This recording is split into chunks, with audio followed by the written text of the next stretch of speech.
హరి ఓం. శ్రీ గురుభ్యో నమః. శ్రీ రమణ సద్గురుదేవాయ నమః.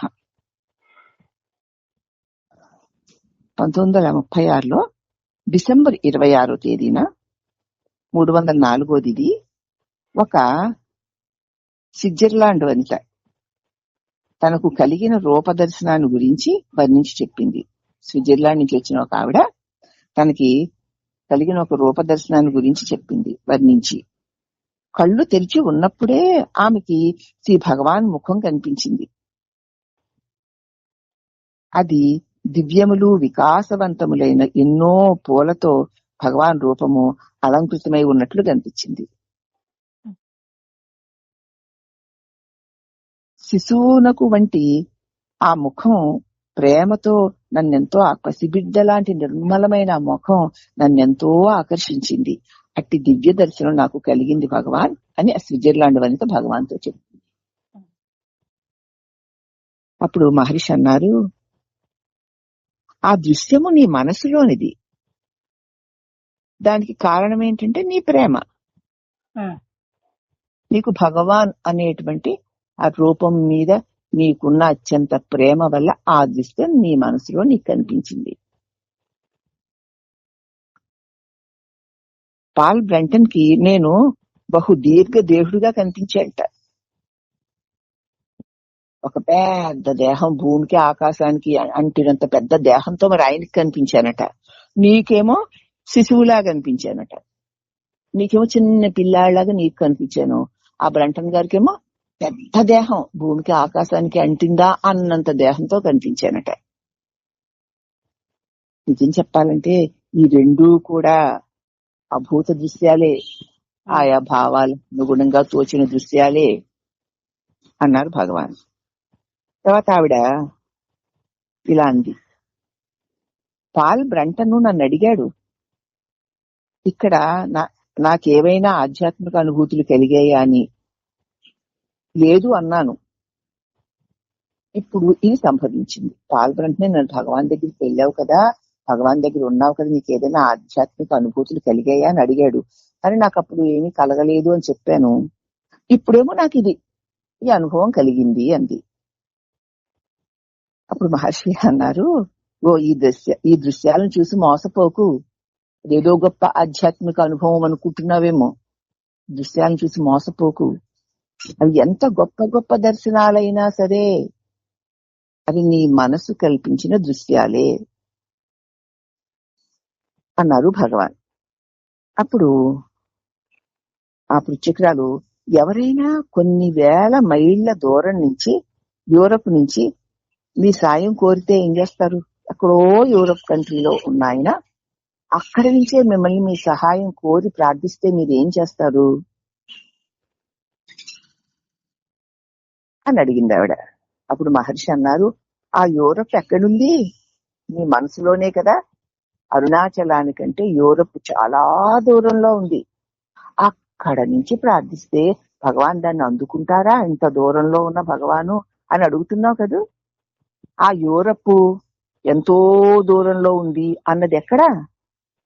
నీలోనే కదూ అన్నారు భగవాన్. అప్పుడు ఆవిడ, నేను ఇక్కడికి వచ్చాను భగవాన్, మహర్షి అక్కడికి రావాలని నా కోరిక అంటూ ఆమె చిరునవ్వు నవ్వింది. కొంతసేపు అందరూ కూడా నిశ్శబ్దంగా ఉన్నారు. నేను ఇక్కడికి వచ్చాను అక్కడి నుంచి, మీరు కూడా అలా నాతో రావాలి అని నా కోరిక అంటూ ఒక చిరునవ్వు నవ్వింది ఆవిడ. కొంతసేపు అందరూ కూడా నిశ్శబ్దంగా ఉన్నారు. తర్వాత మహర్షి అన్నారు, నువ్వు చూచేది భౌతిక కాయాన్ని, దానికి మరి పరిధులు ఉన్నాయి కదా. ఈ శరీరం రావాలంటే పరిధి ఉంది కదా. మరి ఈ శరీరాన్ని చూసి శరీరాన్ని భగవాన్ అనుకుని నువ్వు కూడా నీ శరీరాన్ని ఒక స్త్రీవి అనుకుని అక్కడ నుంచి ఇక్కడికి వచ్చాను అనుకుంటున్నావు. అలాగే ఈ శరీరం కూడా అక్కడికి రావాలంటున్నావు. మరి ఈ శరీరం భౌతికమైనది, దీనికి పరిధులు ఉంటాయి. ఈ స్థితికి కాలదేశాలు వర్తిస్తాయి. ఇది దేశ కాలాలకు అనుగుణంగా ప్రవర్తించాలి. స్థూల దేహాన్ని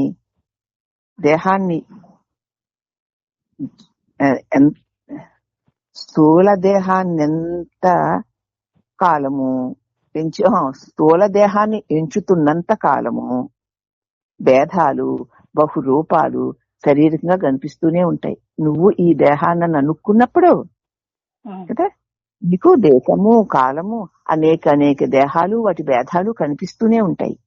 అలా కాకుండా మహర్షిని గూర్చిన యథార్థ జ్ఞానం, నీకు మహర్షి అంటే ఏమిటో ఆ యథార్థ జ్ఞానం గనక కలిగితే అన్ని సందేహాలు తొలగిపోతాయి.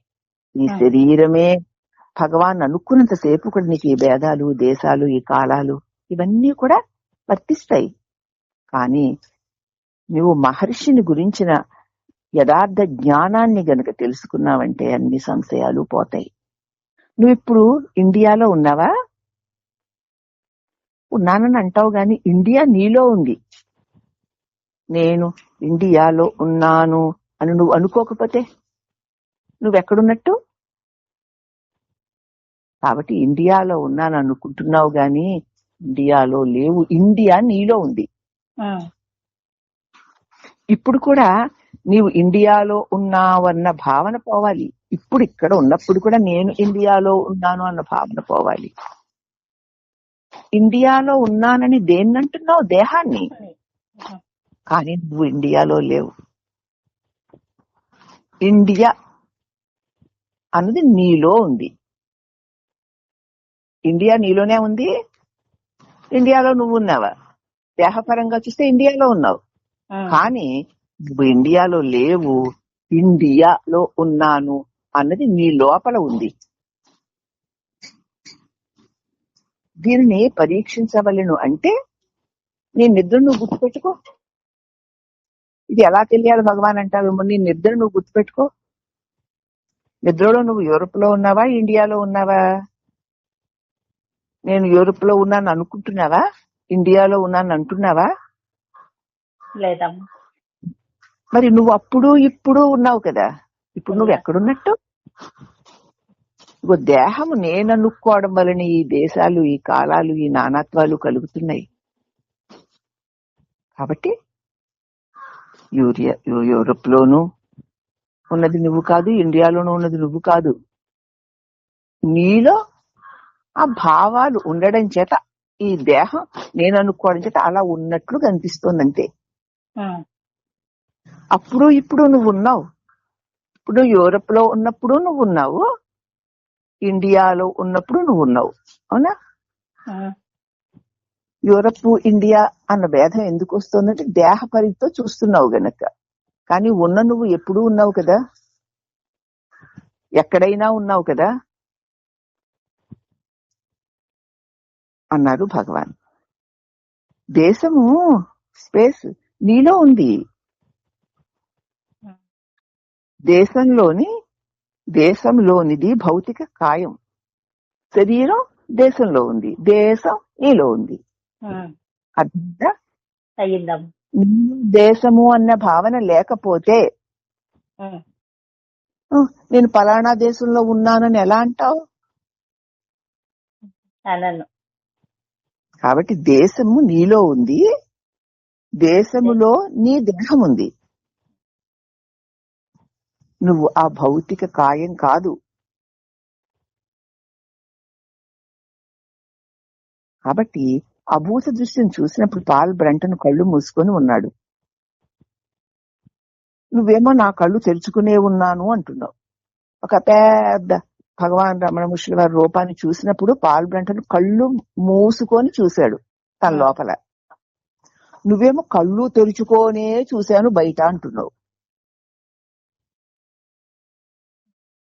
అన్నారు భగవాన్. అంటే ఆవిడంది, అవును నేను అట్టి దృశ్యాలను ఎప్పుడూ చూచి ఉండలేదు. మరి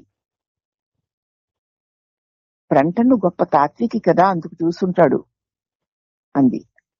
కొంతసేపు అయ్యాక ఆమె అట్టి దృశ్యాలు కనపడడం శుభస్కరమా అని అడిగింది.